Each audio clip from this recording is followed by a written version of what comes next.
fundamento mais caracterizador, como um memorial, quando se fala sobre a ressurreição do Senhor Jesus, não é só lembrar. Memorial é lembrar, mas não é só lembrar, mas acima de tudo, a geração de uma consciência de como estamos glorificando a Deus em decorrência dessa ressurreição ter nos alcançado de maneira plena e objetivamente verdadeira no que diz respeito à conotação de sermos igreja do Senhor Jesus Cristo. Jesus, ao referir-se à sua estada na terra, em cumprimento ao plano, ao projeto redentor, ele fez uma declaração que precisamos postar o nosso entendimento nessa sua declaração, que está em João 17, de 1 a 4, quando Jesus diz o seguinte: Jesus falou estas coisas e, levantando os olhos ao céu, disse: Pai, é chegada a hora, glorifica a teu filho, para que também o teu filho te glorifique a ti. Assim como lhe deste poder sobre toda a carne, para que dê vida eterna a todos quantos lhe deste, e a vida eterna é esta, que conheçam a ti, só por único Deus verdadeiro, e a Jesus Cristo, a quem enviaste. E agora, ele declarou enfaticamente: eu glorifiquei-te na terra, tendo consumado a obra que me deste para fazer. Eu preciso pensar, eu preciso analisar, e eu preciso focar o meu entendimento na essência da palavra, sacando-a de simples palavra, para gerar na minha vida um fundamento para que essa vida tenha um sentido objetivo, em glorificar a Deus de maneira objetiva. Então eu preciso entender isso, eu preciso estabelecer na minha vida esse patamar de busca, de determinação e de propósito. Nós estamos estabelecendo esse ano todo, para a Igreja Batista Missionária da Amazônia, um projeto de oração, de consagração, toda semana. Então nós estabelecemos que horários chaves são estabelecidos com um propósito em nossas vidas. Todas 6 horas da manhã, meio-dia, 18 horas e 24 horas, a igreja estará em oração. Não quer dizer, isso eu quero até aliviar a atenção de alguma pessoa, que todos nós estaremos esses 4 horários em oração. Não, é importante que a igreja toda esteja. Se eu puder estar um desses horários, 2 horários, 3 horários, 4 horários, como eu tenho feito todos os 4 horários, graças a Deus por isso. Mas se eu estiver num deles, eu estou aliançado num propósito, eu estou numa campanha objetiva. O importante é que eu esteja integrado num propósito, e Deus é contemplador de propósitos. Olhe para a pessoa do seu lado e diz: se você fizer uma parte, você está cooperando, porque Deus Ele observa, Ele deseja, Ele quer que todo mundo tenha propósitos objetivos para com a obra do seu Evangelho, porque o Evangelho é o poder de Deus para a salvação de todo aquele que crê. O apóstolo Paulo, em 1 Coríntios 2, 1 e 2, ele faz uma referência extremamente positiva, quando ele disse algo que eu preciso entender agora, e que juntos nós precisamos caminhar para gerar também a essência de um entendimento. Preste atenção no que Paulo fez: e eu, irmãos, quando fui ter convosco, anunciando-vos o testemunho de Deus, não fui com sublimidade de palavra ou de sabedoria. Ou seja, Paulo dizendo: eu não preparei um sermão, eu não preparei um escrito que vai mexer com o sentimento de vocês, que vai enaltecer o propósito, nada disso. Eu fui até vocês com um propósito bem maior. Por quê? Porque nada me propus saber entre vós, senão a Jesus Cristo e este crucificado.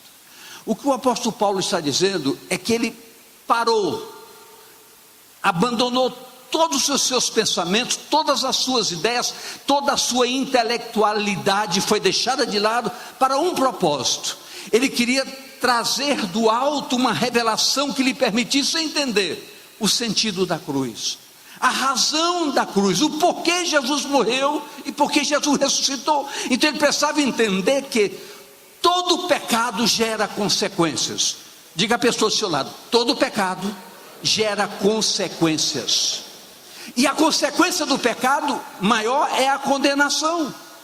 Então o que o apóstolo Paulo queria entender: como é que eu posso me livrar dessa condenação tão somente por uma ação de um homem que se deu na cruz para morrer e para ressuscitar pelo poder de Deus? Ele precisava entender que essa ação da graça de Deus em Cristo, ela é tão poderosa que ela extrapolou limites. Ela saiu de uma ação de Jesus e adentrou na minha própria vida, porque Ele tomou o meu lugar, e a condenação que me era devida foi sacada de mim, porque Ele pagou o preço dessa condenação. E quando Ele ressuscitou, ficou declarado que a morte não poderia detê-lo, como não pode nos deter, porque nós fomos ressuscitados juntamente com Ele para uma nova vida. E essa nova vida tem nome e tem sobrenome, chama-se atitude. A minha atitude de vida precisa evidenciar que eu sou um homem que ressuscitou da morte para a vida e foi libertado do pecado para ter uma vida de que glorifique a Deus de maneira muito verdadeira. Eu posso ouvir amém da sua boca? E posso ouvir de você um grande aplauso a essa graça de Deus através da pessoa do Senhor Jesus?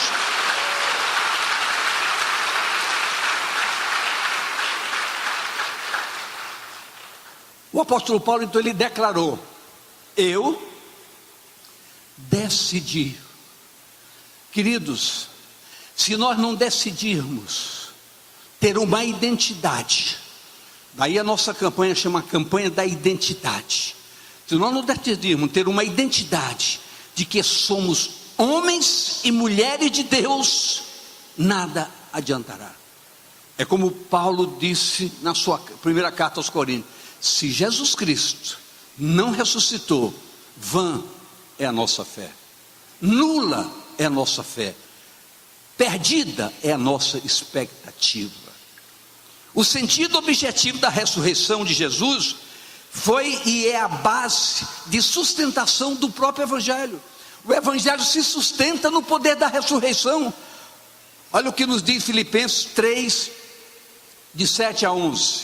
Olha o que nos diz: mas o que para mim era ganho, reputei-o perda por Cristo, e na verdade tenho também por perda todas as coisas, pela excelência do conhecimento de Jesus Cristo meu Senhor, pelo qual sofri a perda de todas as coisas, e as considero como esterco, para que possa ganhar a Cristo, e seja achado nele, não tendo a minha justiça que vem da lei, mas a que vem pela fé em Cristo, a saber, justiça que vem de Deus pela fé, para conhecê-lo e a virtude da sua ressurreição, e a comunicação de suas aflições, tendo sido feito conforme a sua morte, para ver se de alguma maneira eu possa chegar à ressurreição dos mortos. A preocupação do apóstolo Paulo é dizer: eu posso entender agora que tudo aquilo para o que eu decidi mergulhar profundamente na morte e na ressurreição do Senhor Jesus, é entender se toda a minha carga pecaminosa foi eliminada, foi retirada da minha vida, foi banida do meu viver, para que eu possa hoje dizer: em santidade caminho para a eternidade de Deus, através da aceitação da graça de Deus em Cristo. É preciso que nós entendamos isso. Vamos dar uma pequena parada, objetivamente uma parada. É se cada um aqui nesta manhã parasse, olhasse para si e tentasse, com muita determinação e com muita verdade, analisar todo o histórico do nosso procedimento passado. É como se olhássemos para trás hoje para analisar o que fizemos, como fizemos, por que fizemos, como éramos, por que éramos, e saber que tudo isso pode hoje ser dito: nada disso marca a minha vida. Nada disso marca a minha vida, porque a marca que marca a minha vida é a marca da ressurreição de Jesus na cruz do Calvário, através da qual eu fui lavado, purificado de todos os meus pecados. E esse entendimento é a verdadeira ressurreição, é o sentido prático de entendimento, para que a vida de Deus se cumpra em nossas vidas, através da aceitação plena de uma decisão, decidir aceitar a graça plena de Deus na pessoa do Senhor Jesus. Esse foco, esse fundamento, essa determinação é um chamamento para todos nós. Não adianta nós fazermos campanhas, quaisquer que forem, se não há um propósito verdadeiro no nosso sentimento. O nosso sentimento tem que ser: temos que ser diferentes, temos que viver diferentes, temos que agir diferentemente, temos que ter um comportamento diferenciado. Por quê? Porque nós somos bonzinhos? Não, porque nós aceitamos uma presença chamada Espírito Santo de Deus, que faz diferença em nossas vidas. Só que eu preciso mostrar que essa presença é real na minha vida. Olhe para a pessoa do seu lado e diga: você precisa mostrar com atitudes que a presença do Senhor é real na sua vida. Atitudes. Diga: atitudes. E é aí que precisamos penetrar profundamente nesse fundamento. É um fato inconteste que o pecado nos afastou de Deus, isso é incontestável, e como consequência estaríamos justamente todos condenados, justamente, porque a decisão foi nossa, a posição foi nossa, a determinação foi nossa.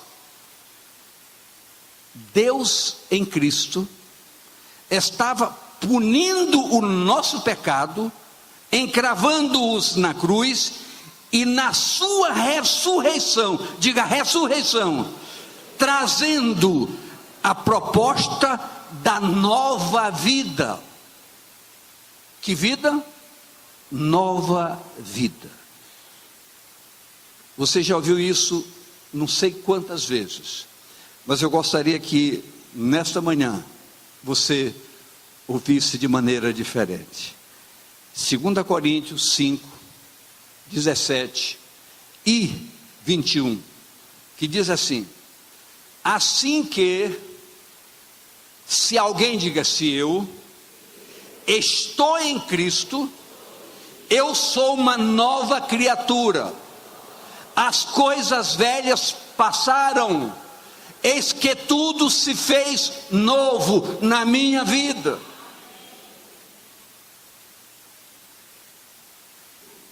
Entenda isso, por favor. Se pesquise, leve-se, conduza-se a uma introspecção para dentro de você e pergunte: eu sou uma nova vida? Eu tenho vivido uma nova vida? Eu quero que essa manhã tenha um sentido prático e objetivo, como Paulo decidiu. Nós que decidir, temos que analisar se efetivamente estamos vivendo essa nova vida. Isso é fundamental para todos nós, para sairmos do engano, do equívoco e adentrarmos no recinto fundamentado da verdade. Aquele que não conheceu o pecado, o fez pecado por nós, para que nele fôssemos feitos justiça de Deus. Isso nos abre, diga abre, algo maior. Então, sequenciando, 2 Coríntios 5, 18, 19, como resposta objetiva do nosso entendimento. E tudo isso provém de Deus, que nos reconciliou consigo mesmo por Jesus Cristo, e nos deu o ministério da reconciliação. Agora, é bom a gente parar um pouquinho e entender, ele não nos deu um mistério, ele nos deu um ministério, ou seja, um agente propulsor de conquistas, chamado Espírito Santo, que vai me ajudar a construir o entendimento, esse entendimento que me leva a entender, que muito embora no passado, afastado de Deus por causa do pecado, hoje eu fui reconciliado, Ele me chamou de volta, Ele me recebeu de volta, aquilo que me separou dEle, foi anulado, foi extirpado da minha vida, Ele diz, pode voltar, porque eu lhe recebo, porque o que impedia, não está mais na sua vida, porque através do meu Filho, foi tirada essa carga pecaminosa, que pesava sobre você. Então esse ministério, ele precisa ser entendido, que ele é um instrumento de construção. Eu tenho que construir esse entendimento. Isso não é uma palavra mágica, acontece, não. É uma construção através de entendimento. E diz mais o verso 19: isto é, Deus estava em Cristo, reconciliando consigo o mundo, não lhes imputando os seus pecados, e pôs em nós, através desse ministério, a palavra da reconciliação, ou seja, a palavra que me leve a entender que eu estou reconciliado com Ele. Eu posso me referir a isso sem usar exemplo de ninguém, eu posso usar o meu próprio exemplo. Uma das coisas que na minha juventude, no afã daquela euforia de jovem, eu jamais poderia imaginar, naquele tempo, pelo que era a minha vida, como eu entendia a minha vida, como eu conduzia a minha vida, como eu gerenciava a minha vida, eu jamais poderia entender, ou pensar, ou imaginar, ainda que fosse por um lapso, que um dia eu estaria num púlpito. Jamais poderia imaginar. Ser crente, jamais, porque extrapolava os limites do meu entendimento e a quebra da minha pseudo-liberdade. Pseudo significa falsa liberdade. Eu jamais poderia imaginar. Agora, me vendo hoje no púlpito, o que é que eu posso entender? Esse Deus não olhou para o que eu era, e sim para o que eu poderia ser. Isso é um mistério, mas essa conquista é um ministério. Eu posso ouvir amém?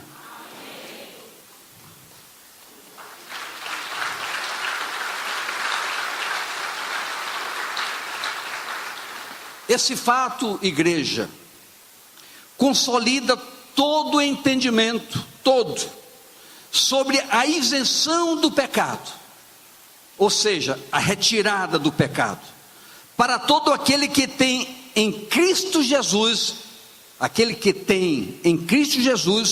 sua base de segurança e vida, a sua base de tranquilidade e vida, plenamente respaldado na palavra de Deus e, acima de tudo, no relacionamento que através dessa palavra nós podemos estabelecer e ter com Deus. Quando nós começamos o ano de 2014, colocamos essa frase: tempo com Deus, família, discipulado, tudo isso construindo um ministério reconciliador. E essa campanha que nós estamos fazendo para toda a igreja é de sustentação desse entendimento, para que nós possamos mergulhar tão profundamente e entender que nada melhor para fortalecer as bases de sustentação de uma igreja do que uma igreja que ore, uma igreja que se relaciona com Deus, uma igreja que consagra a sua vida para glorificar a Deus. Eu posso ouvir amém? Pergunte à pessoa do seu lado: você entendeu? você está fazendo isso, é hora de começar, ou recomeçar, ou reconstruir e reconciliar.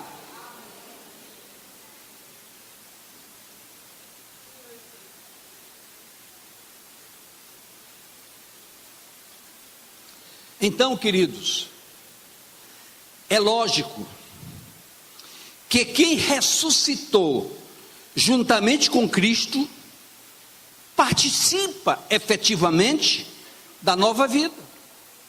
É uma lógica, mas é uma lógica espiritual, não é uma lógica natural, porque ela não se constrói naturalmente. Ela é construída, como disse Paulo, por uma decisão de propósitos. Então eu preciso decidir isso.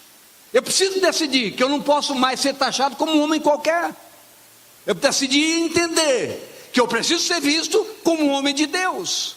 E como um homem de Deus, coisas impróprias a um homem de Deus, eu não posso fazer. Eu posso ouvir amém, queridos? Então é preciso que nós mergulhemos com intensidade de entendimento, como nunca. E isso tem preço, tem custo.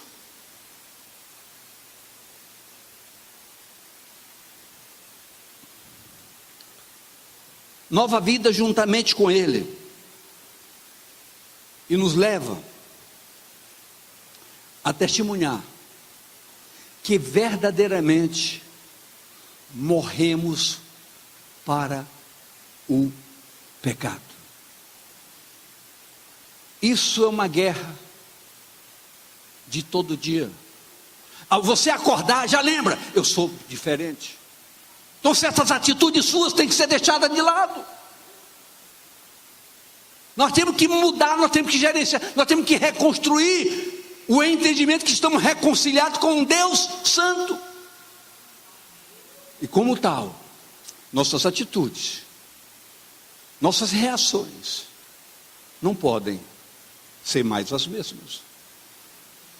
É repetindo o que nos diz Colossenses 3:3.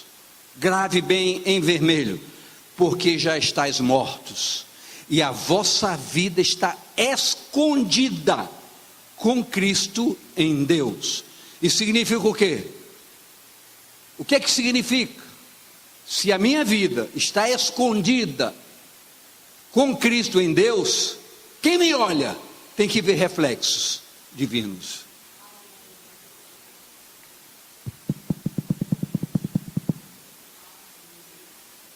Vamos acordar? Acordou? Então faz assim nos olhos. Acordou? Amém. Diga a pessoa do seu lado assim: acorde.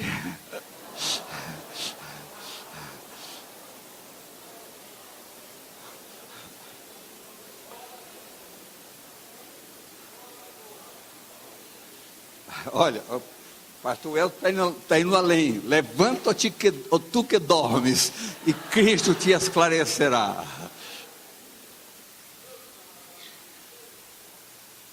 Diga comigo: minha vida está escondida com Cristo em Deus. Amém?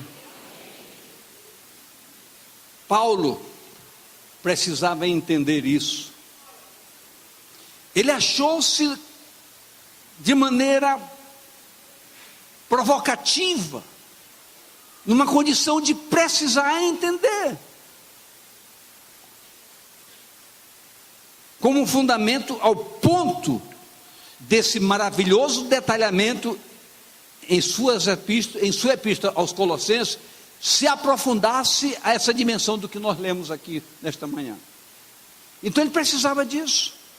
E eu acredito que você, nós precisamos desse entendimento. Nós precisamos sair do marasmo religioso. Nós precisamos sair desse foco tão somente: eu sou de uma igreja tal, eu participo, eu vou lá, eu faço isso, eu faço aquilo. Não, querido, ninguém está aqui nessa manhã para assistir um culto. Nós estamos aqui porque nós somos um culto a Deus, pelo que Ele fez de nossas vidas, pelo poder transformador que Ele trouxe, gerando em nós pessoas diferenciadas. Então nosso compromisso se renova, se fortalece, e a palavra chega a caracterizar, como diz lá no livro de Hebreus, nós não somos daqueles que retrocedem, nós somos daqueles que avançam, que dão passos firmes, porque sabem o que querem, construindo uma reconciliação plena com Deus. Se todos nós, entendermos devidamente esses fundamentos estabelecidos pela palavra e através da palavra, vamos partilhar com vida abundante, o que nos diz Romanos 6, 6 e 7, que diz assim: sabendo isto, a diferença entre isto e isso é que isso tem variações e isso é definido. Sabendo isto, que o nosso velho homem foi com ele crucificado, para que o corpo do pecado seja desfeito, a fim de que não sirvamos mais ao pecado. Então diga: eu agora, reconciliado com Deus, estou livre da prisão do pecado, não sou escravo do pecado, sou livre, porque aquele que está morto para o pecado, está justificado do pecado. Então isso é uma tomada de posição, eu tomei posse disso, os fatos aconteceram, mas eu precisei tomar posse desses fatos. Enquanto eu não tomo posse devidamente, eu sou apenas uma expectativa, eu sou uma possibilidade.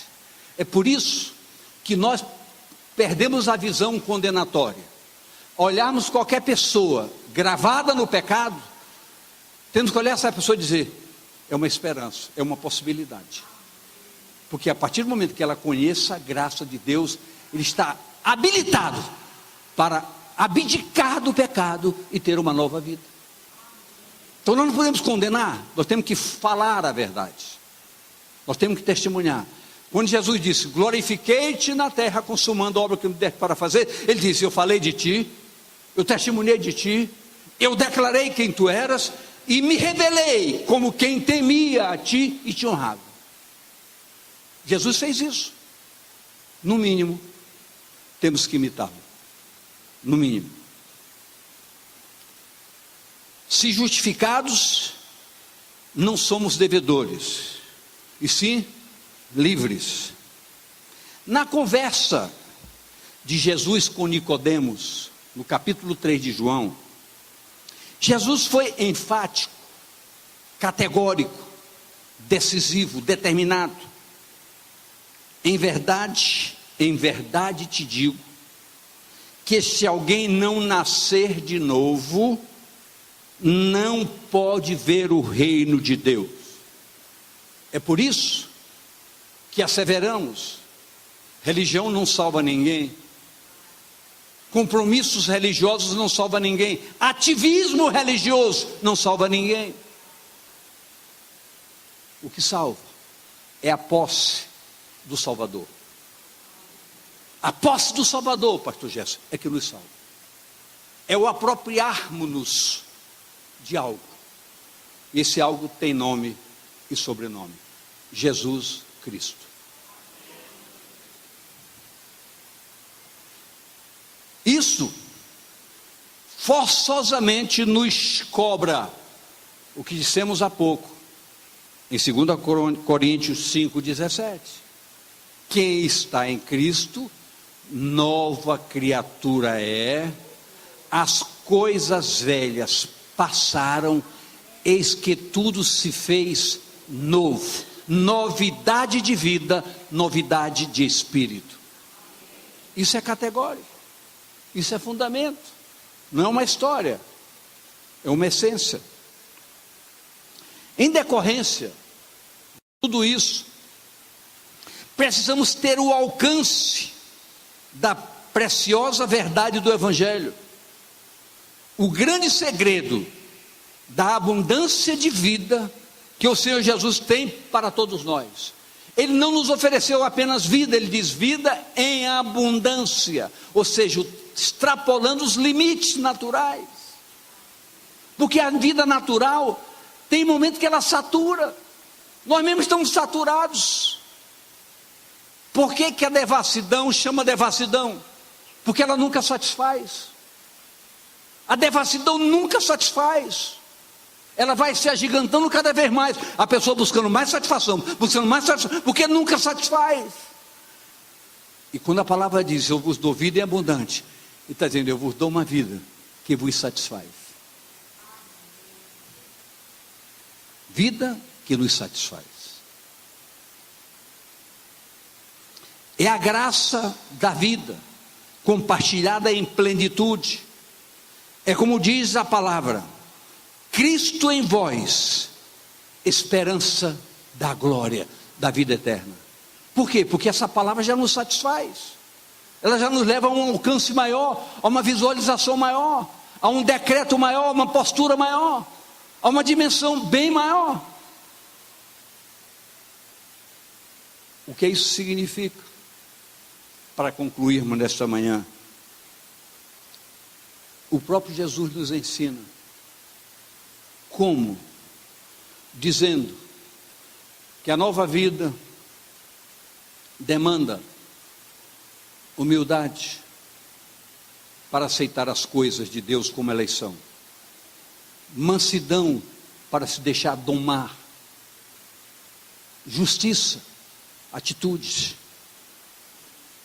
coração limpo, pureza, quebrantamento, adoração, pacificação, compartilhamento e viver em pleno agrado ao coração de Deus.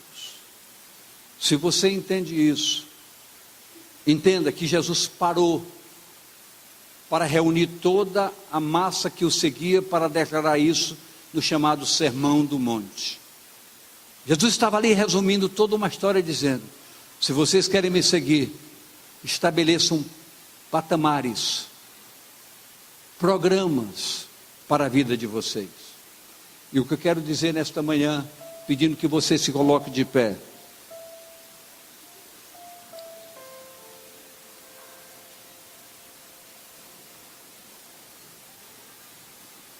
é que nós não tomamos a chamada ousadia de querermos moldar ideias ou criar fundamentos para nutrir uma ministração para a edificação da igreja, não. O nosso propósito nesta manhã é falar para toda a igreja, para que nós entendamos que a prática dessas atitudes parcialmente listadas aqui nada mais é do que um chamamento a que possamos refletir, reavaliar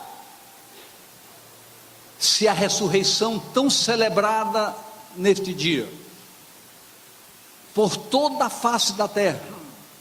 Alguém já assistiu na televisão comemorações, celebrações em igrejas A, B, C, D, E, F, G, H, etc, etc? Normas, modelos, formas de encarar a ressurreição. Ontem foi um dia um pouco diferenciado, porque foi o dia que massacraram Judas. Eu quero dizer para você que nem Jesus massacrou Judas. Ele disse, amigo, a que viestes? E sabia o que ia acontecer. Eu quero dizer para você que a nossa atitude tem que ser essa: ressuscitados em Cristo, seguindo o agente da ressurreição. Cada passo nosso deve nos sujeitar a esse entendimento. Quem está em Cristo é uma nova criatura, ressuscitou com Ele, e como ressurretos, nossa vida está escondida com Cristo em Deus.